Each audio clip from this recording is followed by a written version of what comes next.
सब गलत हिस्ट्री दिखाई जा रही है।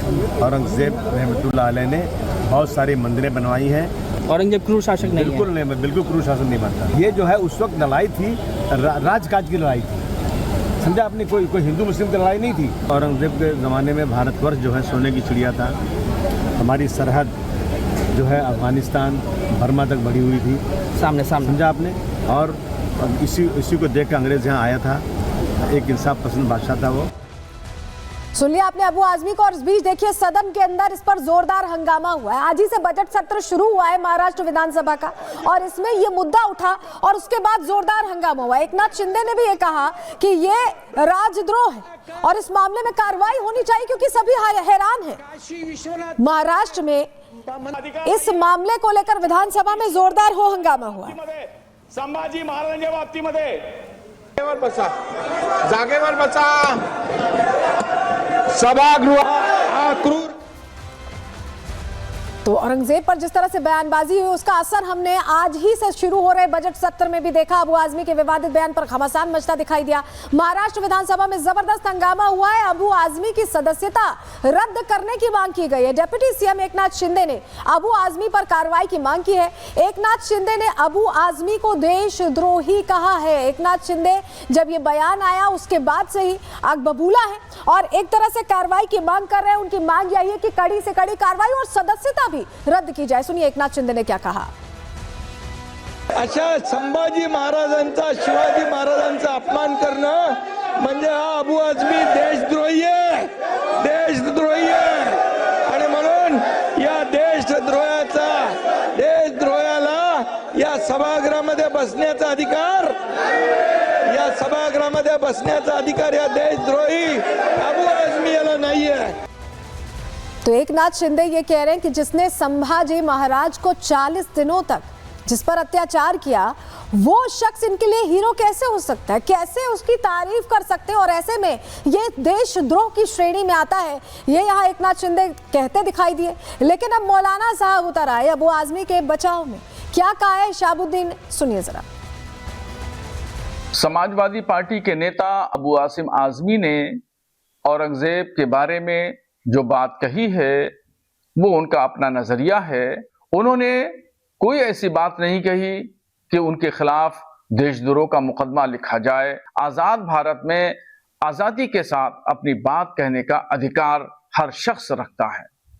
मोहम्मद मोहिउद्दीन औरंगजेब आलमगीर ने के ताल्लुक से मुस्लिम इतिहासकारों से कुछ चूक हुई और गलतियां हुई। उनके बारे में सबसे बड़ा इल्जाम यह लगाया जाता है कि मंदिर तोड़े। तो इस पर इतिहासकारों को शोध करना चाहिए। मुस्लिम बादशाह भी इंसान थे और इंसान से ही गलती होती है। अगर इंसान से गलती न हो तो फिर वो फरिश्ता कहलाएगा। तो इसलिए पुरानी बातों को छोड़ देना चाहिए। सुना आपने मौलाना साहब का ज्ञान कि पुरानी बातों को छोड़ देना चाहिए। इतने अत्याचार करने वाला अत्याचारी जो इतिहास में भी दर्ज है, उसकी तारीफ के कसीदे पढ़ते रहो, वो ठीक है। और ऐसे में अब केस दर्ज हो रहा है अबू आजमी के खिलाफ। अबू आजमी के लिए अब मुश्किल बढ़ने वाली। कहां कहां केस दर्ज हुआ है? वागले स्टेट पुलिस स्टेशन में FIR दर्ज हुआ है। इसके अलावा मरीन ड्राइव पुलिस स्टेशन में भी शिकायत हुई है। कौन कौन सी धाराओं के तहत? BNS सेक्शन 299 लगाया गया है, जिसका मतलब धार्मिक भावनाओं को ठेस पहुंचाना। BNS सेक्शन 302 लगाया गया है, जानबूझकर अपमानजनक बयान देने का सेक्शन। इसके अलावा BNS सेक्शन 356 1 और 2 लगाया गया है, जिसमें मानहानि का भी केस किया गया है। क्योंकि ये जो बयान है ये हर किसी को चोट पहुंचाने वाला बयान है और यही वजह है कि इसको लेकर जमकर सवाल भी पूछे जा रहे हैं। नवनीत राणा बीजेपी नेता क्या कह रहे हैं, सुनिए। स्टेटमेंट दिया कि औरंगजेब ने राजा होने के तौर पर बहुत अच्छा प्रशासक चलाया, बहुत अच्छे से सेवा दी। तो उनको याद दिलाना चाहती हूँ, 100 करोड़ बाप जो तुम्हारा है औरंगजेब, जिसने हमारे संभाजी महाराज पर इतना अत्याचार किया। मैं इतना ही बोलना चाहूंगी, महाराष्ट्र गवर्नमेंट से एक विनती करूंगी, औरंगाबाद का नाम जिस तरीके से बदलकर हमारे भगवान संभाजी महाराज के नाम पे रखा है, जल्द से जल्द जो कब्र औरंगाबाद में औरंगजेब की है वो उखाड़ के फेंक दीजिए और जिसे इतनी प्यारी है वो अपने घर में जाके वो कब्र सजा लीजिए। तो औरंगजेब वाले इस ज्ञान पर लगातार अब सवाल पूछे जा रहे अबू आजमी से और उनके लिए जवाब देना मुश्किल हो रहा है क्योंकि पूरा मामला जुड़ गया है छत्रपति शिवाजी से, साहूजी महाराज से, क्योंकि साफ तौर पर औरंगजेब ने उन पर अत्याचार किए थे और ये कोई भी बर्दाश्त नहीं करेगा महाराष्ट्र में, क्योंकि जुड़ाव ज्यादा है और ऐसे में सवाल बार बार पूछे जा रहे हैं। सुधांशु त्रिवेदी ने भी प्रश्न पूछा है कि छत्र शिवाजी का महाराज का जो अपमान है वो अस्वीकार्य है। सुनिए जरा। अबू आजमी और उसके उपरांत कांग्रेस पार्टी के नेता राशिद अल्वी और उदयराज जी के द्वारा अकारण अवांछित रूप से इतिहास के सबसे क्रूर और अत्याचारी शासकों में से एक औरंगजेब का महिमा मंडन संपूर्ण भारतीय समाज के लिए बहुत अपमान की बात है। इस क्रूर अत्याचारी शासक जिसने अपने परिवार के साथ भी इतनी निर्दयता का व्यवहार किया कि 3 सगे भाइयों की हत्या की, अपने बाप को जेल में रखा, उसका महिमा मंडन करके आप क्या हासिल करना चाहते हैं? उसका महिमा मंडन यदि 21वीं सदी में कोई करना चाहता है और उसे लगता है कि चंद कट्टरपंथी वोटों की सियासत का बाजार उससे गर्म हो जाएगा, तो मुझे लगता है कि उसके वोट बैंक का यह दीवानापन सनकीपन नहीं बल्कि पागलपन की तरफ जा रहा है। मुगलों को महान बनाने की गला काट प्रतिस्पर्धा में यह तथाकथित सेकुलर दल एक से बड़ा दूसरे से बड़ा अपने को मुगलों का बड़ा हाकिम बताने के लिए, यानी ये अपने को दूसरे से बड़ा मुगले आजम बनाने के लिए यह पगले आजम बनने की तरफ जा रहे हैं। कुल मिलाकर पूरे महाराष्ट्र में इस वक्त सियासत उबाल मार रही है और सवाल पूछे जा रहे हैं और सबसे बड़ा सवाल यही है कि आखिर अबू आजमी की गिरफ्तारी कब होगी। रिपोर्ट देखिए।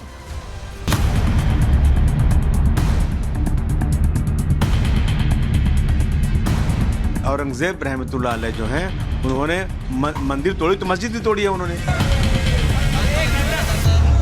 अबू हासिम का कोई ऐसा बयान नहीं रहा है जिसकी निंदा की जाए। इन सब के अंदर औरंगजेब की आत्मा घुस गई है।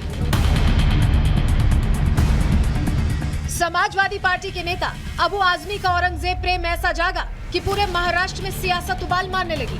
आजमी ने औरंगजेब को महान करार दिया तो गिरफ्तारी की मांग तेज हो गई। खुद डिप्टी सीएम एकनाथ शिंदे ने आजमी को देशद्रोही बता दिया। थानों में केस दर्ज हो गए। महाराष्ट्र की महायुति सरकार सदन से लेकर सड़क तक विरोध करने लगी। विधानसभा के बाहर बीजेपी और शिवसेना के विधायकों ने प्रदर्शन करते हुए अबू आजमी की फोटो पर कालिक पोत दी।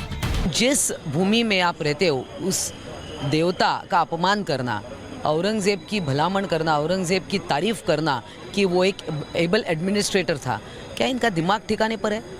इन पर देशद्रोह का गुनाह दाखिल होना चाहिए और शिवसेना की ये मांग है कि अबू आसिम आजमी को इस सभागृह से सस्पेंड किया जाए। इतना ही नहीं, आजमी के बयान के बाद महाराष्ट्र से औरंगजेब की कब्र उखाड़ने की मांग होने लगी।